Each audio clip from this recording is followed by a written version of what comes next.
Еве не сега во овој дел од нашето студио, каде што си ги пречекуваме нашите гости, со кои што си имаме разговор низ утринските часови, а овој разговор кој што ќе следи, знам дека сите ќе ве интересира кога ќе споменеме, а кажав и најавив анксиозноста. Добро утро, Розита Паскали, психотерапевт, психолог и секогаш добре дојдена во утринските часови за еден ваков разговор кој што ќе ни е добре дојден за сите нас. Благодарам за поканата. Па, одлично, уште утрински вака, добро. Родени сме на исти ден, тоа го забележав. Така, и помина роден денот на 1 октомври. И затоа сме вака во некоја убава атмосфера и конекција. Јас и ти, откако видов, реков, ете зошто ние сакаме да се дружиме повеќе. Да, не е случајно. Да. Но сега да се навратиме на она за што сме ова утро дојдени, за анксиозноста. Кога ќе споменеме анксиозност, дали тоа е болест, дали е состојба, дали е нешто што можеме да го надминеме, како психолог и како психотерапевт, што ќе ни кажете? Каде спаѓа анксиозноста? Не е болест секако, не е диагноза, да речеме. Затоа што ја нарекуваат анксиозноста болеста на модерното време, што не е болест, состојба е, така? Тоа се синдром, значи манифестација на симптоми. На повеќе симптоми, анксиозноста нели зависи од степеност на анксиозност која се манифестира, така и ќе се класифицира, најчесто е во склад со некое друго дополнително нарушување, но може и нели од самата актуелна состојба во која се наоѓа детето или возрастниот, може нели да се јави и од најмала возраст анксиозност, но различно се манифестира и најчесто различни се и причините за појава на анксиозност. Не е исто кога се појавува кај дете или кај возрасен, кај помалите деца е веројатно поврзана со некоја внатрешна несигурност или пак несигурност која ја чувствуваат во домот каде што се развиваат, не се чувствуваат доволно безбедно, сигурно, ја немаат онаа потребна заштита која им е потребна, затоа што сепак се нели мали, се уште се развиваат како личности, како карактер, се оформуваат нели во оној психички дел, за разлика од возрастните, каде што најчесто појавата на анксиозност е поврзана со нешто што не може да го предвидат, со некоја неизвестност која следи, нешто што е поврзано со идни настани. Нели, кога размислуваме за она што ќе биде, како ќе биде, па дали да одам, да не одам, да направам вака или да не направам, кога се двоумиме нешто. Народски да се искажам од премногу секирации во животот и размислување што денес, утре, што ќе ни донесе, стравови некои што може би се наметнуваат со самото размислување, што ќе биде, самото прашање кога го поставуваме. Токму таа неизвестност креира стравови, креира вознемиреност, креира непријатни чувства и телесни и психички, кои се манифестираат може и со тремор, може со треперење на гласот, со потење, со срцебиење, може да... Панични напади? Да, тоа сакав да кажам, значи може да дојде до тој степен да се јават и панични напади. Тоа е нешто што е резултат на мисли поврзани со она што не очекува. Може да е вечер, може да е утре, нели, може да е настан после една недела, но секако влијае на ова сега ние како функционираме. Значи, не сме функционални во она што денес треба да го направиме, туку постојано сме оптеретени со она што следи натаму. Како ќе биде, дали да направам нешто или не, да одам, да кажам, да... мериме, премеруваме, таа неизвестност создава притисок, нели, кој така се манифестира со нефункционалност. Да, мора тука да разграничиме, еве кај дечињата и кај возрастните. Да ги кажеме кои се најглавните причини, зашто еве ќе започнеме од децата, па потоа ќе се навратиме и на возрастните, малку ќе разграничиме и ќе ги поделиме. Зошто дечињата? Која е најголемата причина поради која што ја чувствуваат анксиозноста и на каков начин треба да им се помогне? Кои се првите знаци каде што родителите може да забележат или пак еве и наставниците кои дае баба, дедо, дека нивното внуче или детето веќе пројавува нешто невообичаено дотогаш и зошто и кои се причините за анксиозноста и како тоа да го спречиме кај дечињата?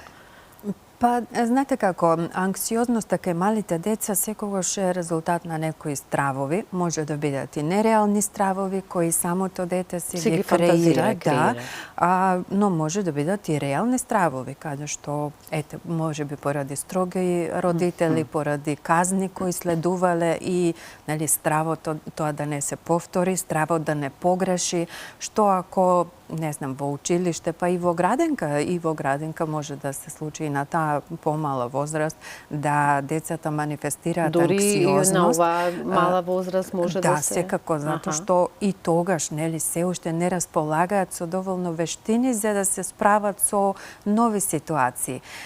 Сето тоа креира анксиозност доколку нема доверба во оние што се грижат за нив. Дали се тоа наставниците, дали се родителите дома. Може да се затворат во себе, да не зборуваат, внатрешен притисок има, но тие не го манифестираат. Може да станат агресивни кон другите, може да станат вербално агресивни кон другите деца, иако нели, ништо не им сгрешило некој дете, но сепак таа анксиозност внатрешна, поврзана може со нешто што се случува дома или пак може би токму од некој страв од некоја воспитувачка, од наставничка која креирала нели таква атмосфера со идеја дека треба да има дисциплина и да се научат децата на дисциплина, но ако е тоа на начин кој ги плаши децата, кој ги застрашува, а не се креира доверба, веројатно ќе се создаде кај оние што се понесигурни деца анксиозност. Едноставно не можат да го истрпат тој притисок што се создава, нали, што е следно и дали јас добро ќе постапам, да не погрешам, да не добијам слаба оценка, па тоа дополнително нели ќе се рефлектира дома, каде што може и родителите да применат некоја казна или да се налутат, да го искараат, што повторно создава притисок. Значи, веќе на двете места каде што треба да се чувствува сигурно, безбедно, да учи, нели, да се развива, има несигурност. А на таа мала возраст тоа е страшно за детето. На возрастен човек, нели, некако веќе сме... Дали дека одбивноста да се оди во градинка, плачењето може да се знаците за кои би пројавувало детето некоја анксиозност или одбивност кон... Па да, може да значи се. Тоа се првите знаци на стравови? Да бидат и други причини, но може тоа да биде анксиозност токму од стравот што се случува во градинката, како воспитувачките и наставничките што се таму, како се однесуваат. Со плачењето, да. Едноставно, децата, освен да плачат или да се повлечат, или пак нели некако агресивно да почнат да се однесуваат, не располагаат со доволно вештини за да се справат со таа ситуација. И за жал, јас од мојата приватна пракса нели работам индивидуални сеанси и со возрастни и со деца, доаѓаат деца кои се и помали, па и адолесценти кои не се научени да зборуваат за себе, за тоа како се чувствуваат, за она што им создава анксиозност, кои се стравовите со кои се соочуваат, нели да го извадат од себе, затоа што и дома нема таква пракса, едноставно тоа не се случува.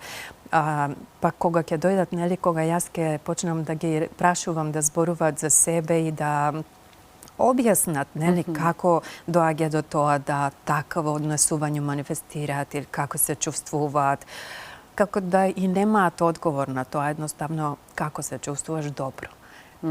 И повторно јас, нели, па добро, што значи добро за тебе?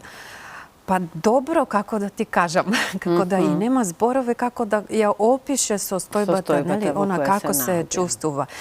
И имало и деца кои искрено кажувале, кога, нели, секогаш децата доаѓаат заедно со родителите кај мене, кога им се обраќале на родителите дека па што да кажам, ние никогаш не сме зборувале вака дома. Како да е нешто ново тоа, да Што да треба се родителите зборува да сторат себе. еве за своите дечиња? Како на добро каков е- начин да разговараат? Како да извлечат од нив нешто, дали постои страв од било што и да е? Добро е кога ќе дојде детето од училиште или од градинка и нели на која возраст и да е, родителите веројатно ќе и прашаат како си, ќе добијат одговор добро и толку. Што ме добро, како да и не треба се зборува. Но колку е тоа добро, треба нели да се види. Што ако родителот одвои време малку да види што е тоа добро, што се случува со детето, како поминал во училиште. Сега тоа да не се сведе на некој испрашување и контрола, туку напротив да биде во форма на грижа. На грижа, на да. грижа и Дали нешто невообичаено ви се покажување случува, дека дали некој некој се е грижи така. за тоа Да. дете, нели? Да. Дека некој сака да знае што му се случило денес, а не едноставно водени од денешните обврски кои се повеќе нели ги имаме некако такво време дојде да баш треба свесно да одлучиме дека треба да одвоиме време за разговор со детето. Така. По можност секој ден, нели? Секој ден се случува нешто со тоа дете. Кога сме кај, ги опативме повеќе дечињата, тие се секогаш на првото место, меѓутоа и ние возрастните знаеме и како да бидеме анксиозни, како што кажавме, затоа што многу размислуваме.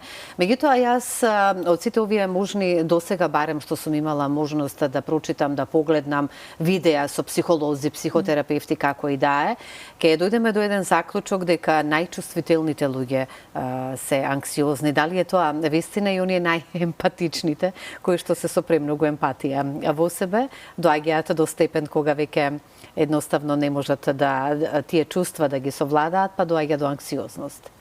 Било какви да се, од што и да е, од работно место, од семејството, случки и така натаму. Љубовни случки, што и да е.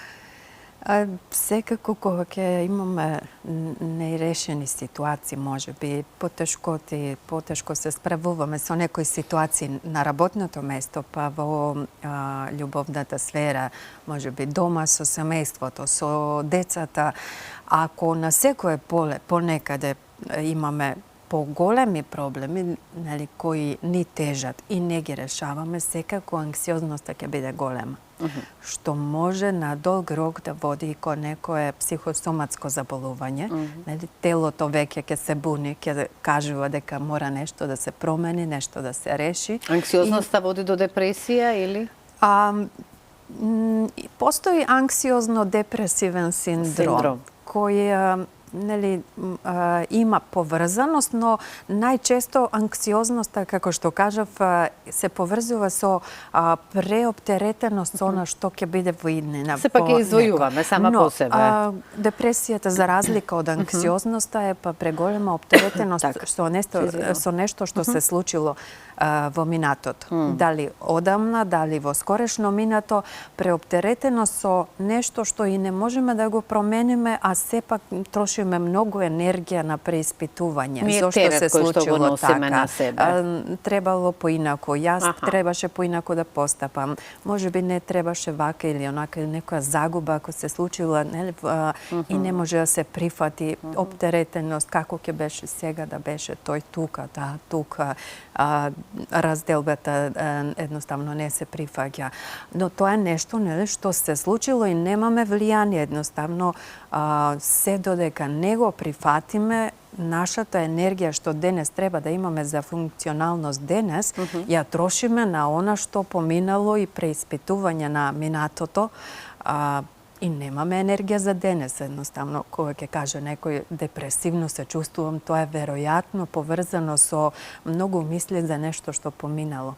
Но кога ќе се пренасочиме малку кон некоја цел, ако поставиме за некое идно скоро време, веќе енергијата ја враќаме. Нели, сега имам цел, сега правам некоја промена, можам и до утре да размислувам за минатото, но ништо нема да сменам. Так. Тоа е веќе патот кон промена и кон енергизирање. Тоа ќе дојдеме до корисно... она мисла која што ја велат, какви ни се мислите, таков ни е и животот. Така, да. Значи се е во мислите, значи имаме тука лична одговорност. За крајот разговорот би сакала да знам за нас повозрастните, дали може би постои